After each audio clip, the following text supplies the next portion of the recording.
آج ہم بات کریں گے اسلام کے ایک ایسے یودھا کی، ایک ایسے مجاہد کے بارے میں جن کی بہادری ہوشیاری کی تعریف مسلمان ہی نہیں بلکہ غیر مسلم بھی کرتے ہیں۔ اس مجاہد کو اسلام کے پیغمبر صلی اللہ علیہ وسلم نے سیف اللہ یعنی اللہ کی تلوار کا بھی لقب دیا تھا۔ اس مجاہد کا نام خالد بن ولید ہے۔ خالد بن ولید کی پیدائش سن 552 عیسوی میں مکہ میں ہوئی تھی۔ ان کے والد کا نام ولید تھا، جو مکہ کے بڑے مشہور اور معروف اور مالدار لوگوں میں سے ایک تھے۔ جس وقت اسلام کے پیغمبر صلی اللہ علیہ وسلم نے اپنے نبی ہونے کا اعلان کیا اور لوگوں کو اسلام کی طرف بلانا شروع کیا، اس وقت خالد بن ولید کی گنتی ان لوگوں میں ہوتی تھی جو لوگ اسلام کے سب سے زیادہ مخالف تھے یا اسلام کے سب سے زیادہ کٹر دشمن تھے، اور اعلان نبوت کے 19 سال بعد تک یہ کافر ہی رہے۔ یہ اسلام کے اتنے زیادہ اور کٹر دشمن تھے کہ ہمیشہ اسلام کو مٹانے کے بارے میں ہی سوچا کرتے اور ہمیشہ اسلام کے خلاف سازشیں کرنے والوں کے ساتھ ہی بیٹھا کرتے۔ مگر اللہ تعالیٰ کی تو شان ہی نرالی ہے۔ کوئی نہیں جانتا کہ اللہ تبارک و تعالیٰ کس کو اور کب ہدایت دے دے، اور یہی خالد بن ولید کے ساتھ بھی ہوا۔ جب بھی مسلمانوں اور کافروں کے بیچ میں جنگ ہوا کرتی تھی، زیادہ تر کافروں کے فوج کے کمانڈر خالد بن ولید ہی ہوا کرتے تھے، کیونکہ فوج میں سب سے زیادہ مہارت انہی کے پاس تھی۔ آپ سب نے جنگ احد کے بارے میں تو پڑھا یا سنا ہی ہوگا۔ حضور پاک صلی اللہ علیہ وسلم نے اس صحابہ کو پہاڑی کے راستے پر یہ کہہ کر کھڑا کیا تھا، چاہے مسلمان جیتے یا ہارے، تم لوگوں کو اس پہاڑی کے راستے سے بالکل بھی نہیں ہٹنا ہے۔ اس کی وجہ یہ ہے کہ یہ پہاڑی ایسی جگہ پر تھی کہ مکہ کے کافروں کی فوج اگر چاہتی تو پہاڑی کے پیچھے کے راستے سے چپکے سے حملہ کر سکتی تھی۔ اس لیے نبی کریم صلی اللہ علیہ وسلم نے اس صحابہ کو وہاں پر کھڑا کر دیا تھا کہ کافر کسی بھی حال میں حملہ نہ کر سکے۔ جنگ بہت ہی خطرناک ہوئی۔ مسلمان گنتی میں کم ہونے کے باوجود بھی انہوں نے کافروں کو دھول چٹا دی تھی۔ جن لوگوں کو صلی اللہ علیہ وسلم نے پہاڑی کے راستے پر کھڑا کیا تھا، ان لوگوں نے جب دیکھا کہ مسلمان جنگ جیت گئے ہیں اور کافروں کے مال کو لوٹنے لگے ہیں، انہوں نے اپنی جگہ چھوڑ دی اور جیت کا جشن منانے کے لیے میدان میں آ گئے۔ اس کا نتیجہ یہ ہوا کہ خالد بن ولید اس وقت کافروں کے فوج میں شامل تھے۔ انہوں نے دیکھا کہ پہاڑی والے راستے پر کوئی نہیں ہے، تو انہوں نے کچھ کافروں کے ساتھ وہاں سے حملہ کر دیا۔ وہ اتنا خطرناک حملہ تھا کہ مسلمانوں کو کچھ سمجھ نہیں آیا کہ آخر یہ کیسے ممکن ہوا۔ خالد بن ولید نے کئی صحابہ کو اپنی تلوار سے شہید کر دیا، اور دیکھتے ہی دیکھتے جنگ کا نقشہ بدل گیا۔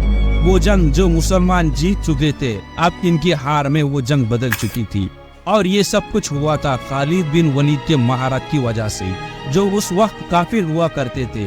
صلح حدیبیہ کے بعد خالد بن ولید بہت ہی پریشان رہنے لگے۔ ان کی پریشانی کی وجہ اسلام کی تیزی سے بڑھتی ہوئی ترقی تھی۔ وہ سوچتے رہتے تھے کئی بار مسلمانوں کو ہم نے چنوتی دی لیکن ہم ہار ہی گئے، جبکہ ہمارے پاس بہترین لڑاکے اور خطرناک ہتھیار تھے، پھر بھی ہم مسلمانوں سے ہارتے رہے۔ حضرت خالد بن ولید کے دماغ میں کئی سوالات آتے۔ وہ سوچتے رہتے کہ کہیں مسلمانوں کے ساتھ غیبی طاقت تو نہیں ہے؟ کیا سچ میں محمد اللہ کے سچے رسول تو نہیں ہے؟ انہی سوچ وچاروں میں پریشان رہا کرتے تھے۔ ایک دن ان کے بڑے بھائی کا خط آتا ہے۔ اس خط میں لکھا تھا، اے خالد تم کہاں ہو؟ حضرت محمد صلی اللہ علیہ وسلم نے مجھ سے تمہارے بارے میں پوچھا ہے کہ آخر خالد کہاں ہے۔ اس خط میں ان کے بھائی نے لکھا تھا کہ میں چاہتا ہوں کہ تم اس اندھیری دنیا سے نکل کر اسلام کے روشنی کی طرف آؤ اور اسلام کو قبول کر لو۔ یہ خط پڑھتے ہی خالد بن ولید کے دماغ پر اس کا اتنا گہرا اثر ہوا، آپ فوراً آپ صلی اللہ علیہ وسلم کی خدمت میں روانہ ہو گئے اور آپ نے اسلام قبول کر لیا اور مسلمان ہو گئے۔ ایک روز اللہ کے نبی نے رومن امپائر کی طرف اپنا قاصد بھیجا، لیکن رومن امپائر اس وقت اتنا زیادہ گھمنڈ میں چور تھے کہ انہوں نے اس قاصد کا قتل کر دیا۔ پہلے کے زمانے میں دشمن چاہے کتنا بھی زیادہ خطرناک کیوں نہ ہو، وہ قاصد یعنی پیغام پہنچانے والے کو قتل نہیں کر سکتا تھا۔ اگر کسی نے ایسا کیا تو وہ کھلی جنگ کی اعلان کی نشانی ہوا کرتی تھی۔ جب مسلمانوں کا قاصد قتل کر دیا تو حضور پاک صلی اللہ علیہ وسلم نے ایک صحابہ کی بہت ہی بڑی فوج بنائی اور سیریا کے لیے روانہ کر دیا اور اس جنگ کا کمانڈر زید بن حارثہ کو بنایا۔ حضور نے صحابہ کو جاتے وقت یہ نصیحت فرمائی کہ اگر زید شہید ہو جائے تو اپنے فوج کا کمانڈر جعفر کو بنا دینا، اور اگر جعفر بھی قتل ہو جائے تو اپنے فوج کا کمانڈر عبداللہ بن روا کو بنا دینا، اور اگر وہ بھی قتل کر دیا جائے تو اس کے بعد تم جس پر راضی ہو جاؤ اسے اپنا کمانڈر بنا لینا۔ حضور نے یہ نصیحت کر کے سیریا کی طرف فوج کو روانہ کر دیا۔ جنگ میں جو بھی مرحلے ہوتے اس کا علم اللہ کے نبی کو ہو جاتا، اور اللہ کے نبی مسجد نبی میں بیٹھ کر صحابہ کو یہ سب باتیں بتاتے۔ جنگ بہت ہی زوردار اور خطرناک ہوتی ہے۔ اس جنگ میں حضرت زید رضی اللہ کو شہید کر دیا جاتا ہے۔ اب اسلام کا جھنڈا حضرت جعفر رضی اللہ کے ہاتھ میں آتا ہے۔ پھر کچھ وقت بعد حضرت جعفر رضی اللہ کو بھی قتل کر دیا جاتا ہے۔ اب اسلام کا جھنڈا عبداللہ بن روا کے ہاتھوں میں ہوتا ہے اور ان کو بھی شہید کر دیا جاتا ہے۔ پھر تمام صحابہ کی رائے مشورے کے بعد اسلام کی فوج کا جھنڈا خالد بن ولید کے ہاتھ میں دے دیا جاتا ہے اور ان کو اپنا کمانڈر بنایا جاتا ہے۔ حضرت خالد بن ولید نے اس جنگ میں اپنی بہادری، ہوشیاری و ذہانت کا مظاہرہ کیا اور اپنی جنگی مہارتوں کے کارن فوج کو کامیابی کی طرف لے گئے۔ خالد بن ولید کے لیے یہ پہلا موقع تھا کہ جب اسلام کے فوج کی کمانڈری خالد بن ولید کے ہاتھ میں تھی، کیونکہ اس سے پہلے وہ کافر ہوا کرتے تھے۔ لہٰذا جب اسلام کا جھنڈا خالد بن ولید کے ہاتھوں میں آیا، جنگ بہت ہی خطرناک ہوئی اور خالد بن ولید کے کمانڈری میں مسلمانوں نے یہ جنگ جیت لی۔ یہ جنگ خالد بن ولید نے اتنے خطرناک انداز سے لڑی تھی کہ ان کے ہاتھوں سے 9 تلواریں ٹوٹ گئی تھی۔ آپ اس سے اندازہ لگا سکتے ہو کہ خالد بن ولید کتنے خطرناک تھے۔ اس جنگ کے فتح کے بعد آپ صلی اللہ علیہ وسلم خالد بن ولید سے اتنے خوش ہوئے کہ آپ نے سبھی صحابہ کے سامنے خالد بن ولید کو ایک نیا نام دیا اور وہ نام تھا سیف اللہ۔ اور آپ صلی اللہ علیہ وسلم نے فرمایا، اب مسلمانوں کی کمانڈری سیف اللہ کے ہاتھ میں ہے۔ سیف اللہ اللہ کی تلوار کو کہا جاتا ہے۔ یہ جنگ موتا کے نام سے بہت مشہور ہوئی تھی۔ خالد بن ولید کا ذکر ہو اور جنگ یماقہ کا ذکر نہ ہو، یہ تو ممکن ہی نہیں ہو سکتا۔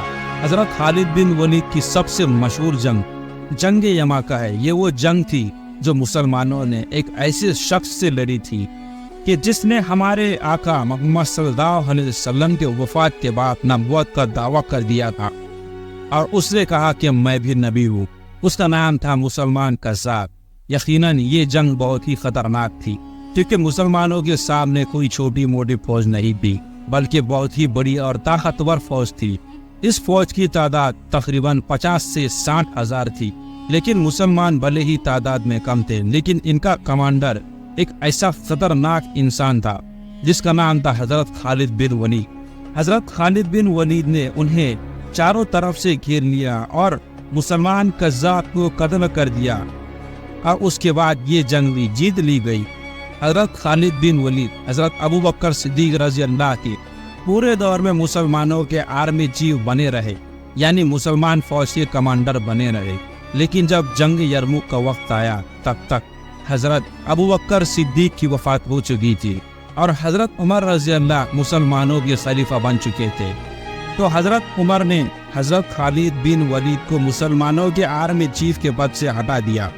اس کی مین وجہ یہ تھی کہ مسلمان حضرت خالد بن ولید کے کمانڈری میں ہر جنگ پہ جنگ جیتتے آ رہے تھے، اور لگاتار فتح پہ فتح حاصل کرنے کی وجہ سے مسلمان فوج کے دماغ میں یہ بات بیٹھ گئی تھی کہ ہم خالد بن ولید کی وجہ سے ہی جیتتے ہیں، یعنی کسی جنگ میں ہمارے ساتھ خالد بن ولید نہیں ہوں گے تو ہم اس جنگ کو کبھی نہیں جیت پائیں گے۔ مسلم فوج کی اسی سوچ کو مٹانے کے لیے حضرت عمر رضی اللہ نے حضرت خالد بن ولید کو مسلمانوں کی آرمی چیف پد سے ہٹا دیا۔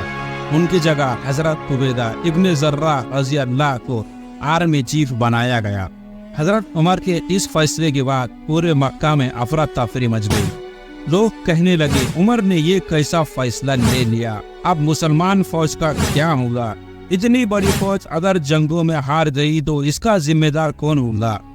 لیکن مسلمانوں نے جنگ یرموک میں بڑی فتح حاصل کی۔ اس فتح کے بعد حضرت عمر رضی اللہ مسجد نبوی میں داخل ہوئے اور آپ نے لوگوں کے سامنے خطبہ دیا۔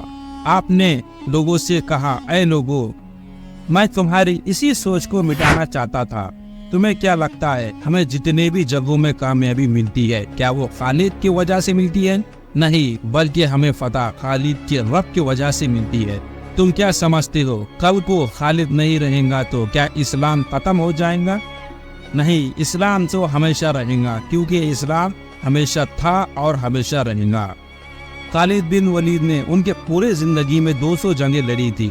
اسلام میں داخل ہونے کے بعد انہوں نے 7 سے 8 سال تک لگاتار مسلسل جنگیں لڑی تھی۔ اپنی بیماری کی وجہ سے یہ آخری وقت میں بستر پر آ گئے تھے۔ حضرت خالد بن ولید اپنے آخری وقت میں رو رہے تھے۔ صحابہ نے پوچھا، اے خالد تم کیوں رو رہے ہو؟ حضرت خالد بن ولید فرماتے ہیں کہ میرے جسم پر ایسا کوئی حصہ موجود نہیں ہے جہاں پر تلوار یا نیزے کا نشان نہ ہو۔ میں نے اپنی پوری زندگی میں میدان جنگ میں جنگیں لڑی، لیکن آج بستر پر مر رہا ہوں۔ میری بھی خواہش تھی کہ میں بھی کسی جنگ میں شہید ہو جاؤں، لیکن ایسا نہیں ہوا۔ وہاں پر کھڑے صحاباؤں نے حضرت خالد بن ولید سے کہا، ایسا کیسے ہو سکتا ہے؟ اللہ کے نبی صلی اللہ علیہ وسلم نے آپ کو سیف اللہ کا لقب دیا ہے۔ اگر آپ کسی جنگ میں شہید ہوتے تو کافر کہتے کہ اللہ کی تلوار تو ٹوٹ گئی، آپ تو اللہ کی تلوار ہے۔ ایسا نہیں ہو سکتا کہ آپ کو کوئی قتل کر دے، کیونکہ اللہ کی تلوار کو کوئی بھی نہیں توڑ سکتا۔ ویڈیو پسند آئے تو میرے چینل کو ضرور سبسکرائب کرنا اور بیل آئیکن کو بھی پریس کرنا، کیونکہ ویڈیو کی نوٹیفیکیشن آپ کی اسکرین تک پہنچے۔